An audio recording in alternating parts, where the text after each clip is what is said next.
Ազգային անվտանգության ծառայության ղեկավար է նշանակվել փոխտնօրեն Անդրանիկ Սիմոնյանը, 35-ամյա Սիմոնյանը 2021-ից է ծառայությունում, մինչև այդ աշխատել է դատախազությունում քննչական կոմիտեում։ Անդրանիկ Սիմոնյանը Փաշինյանի կառավարության արդեն 6-րդ ԱԱԾ տնօրենն է։ Արմեն Աբազյանը աշխատանքից ազատվեց Սամվել Կարապետյանի ձերբակալությունից ժամեր անց վարչապետն ասել էր, թե նա աշխատել է ամենաբարդ շրջանում 2020-ի նոյեմբերից եւ արժանի է մի քիչ հանգստի։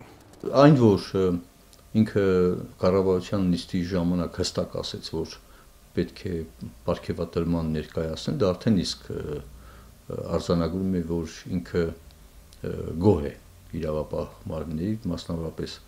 ազգային անվտանգության ծառայության գործողություններից, այլ հարց է, թե մենք գոհ ենք արդյոք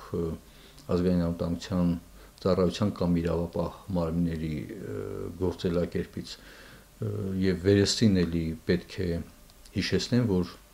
ի սկզբանե հատկապես հեղափոխությունից հետո եւ մինչ օրս մենք գտնում ենք, որ պետք է իրականացվի վեթինգ համակարգում զտում, որովհետեւ ըստ էության կադրային բանկը ազգային անվտանգության ծառայության նույնն է մնացել։ Ինքը երբ որ ինչ որ մի անց, այդ թվում է հիշենք Վանեցյանին, որը նույն համակարգի երկարատև ծառայող էր,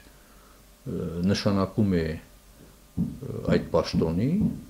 այնուհետև դժգոհ է լինում, հետո ասենք Աբազյանի նշանակումը, հետո ասում է, որ հոգնել է,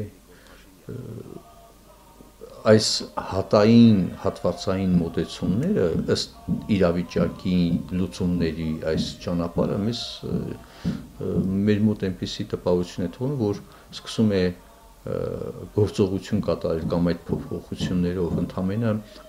պահային ինչ-որ խնդիրներ լուծելու համար, որտեղ եթե Աբազյանը հոգնած է եղել, ասենք թե երկար ժամանակ, ապա վերջինաշուտ նրա տեղակալի նաև հենց նոր նշանակված, այսինքն ոնց է լինում, որ միայն պետն է